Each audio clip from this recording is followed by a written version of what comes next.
আসসালামু আলাইকুম।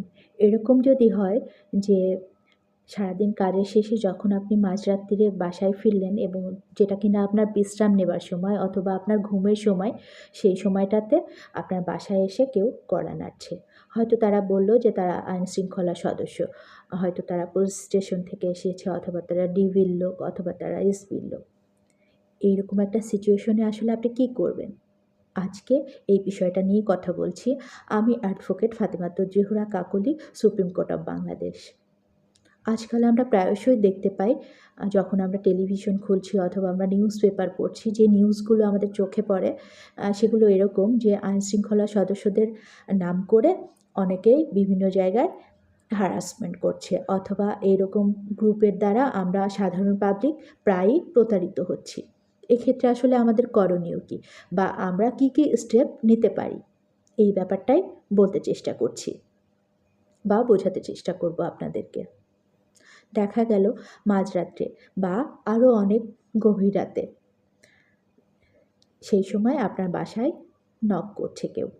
হয়তো বলল যে তিনি পুলিশ স্টেশন থেকে এসেছেন অথবা তিনি র্যাবের লোক অথবা তিনি এনএসআইয়ের লোক। আপনার বাসায় কিছু খোঁজখবর নিতে এসেছে বা কোনো ইনফরমেশন কালেক্ট করতে এসেছে। এই ক্ষেত্রে আপনি কী করবেন?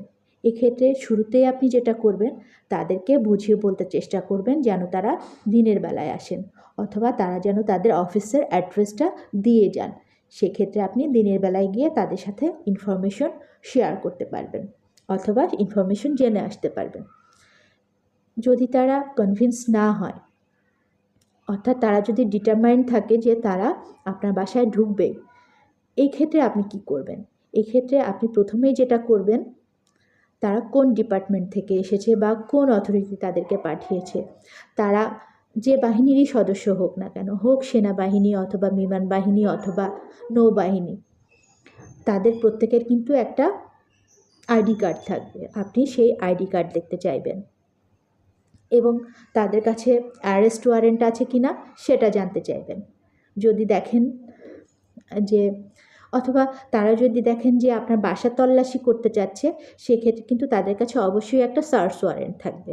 আপনি তাদের কাছে সেই সার্চ ওয়ারেন্টটাও দেখতে চাইবেন।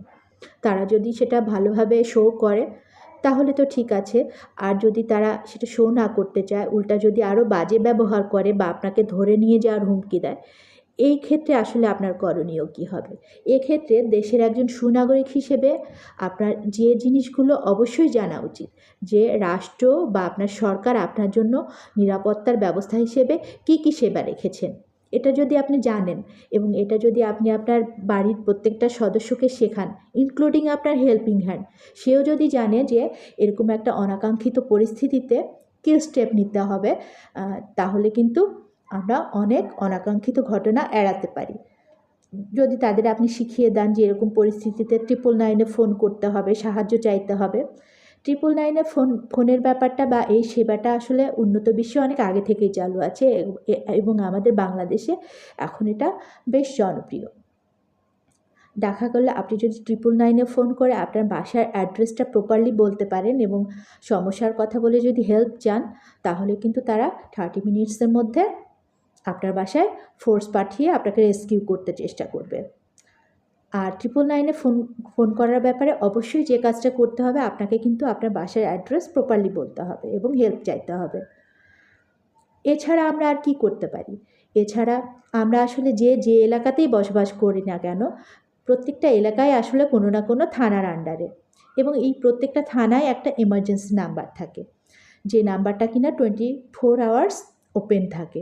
আমরা যদি এই নাম্বারটা আমাদের সংগ্রহে রাখি এবং আমরা যদি বাসার প্রত্যেকটা সদস্য এই নাম্বারটা সম্পর্কে অবগত থাকি এবং আমরা যদি এরকম অনাকাঙ্ক্ষিত পরিস্থিতিতে চাইলেই আমাদের যেহেতু এই 2025 সালে এসে সবার হাতেই একটা মোবাইল ফোন আছে, সেটার প্রপার ইউজ করে আমরা কিন্তু থানার সাথে কন্ট্যাক্ট করতে পারি এবং যে কোনো ধরনের দুর্ঘটনা এড়াতে পারি। ধন্যবাদ।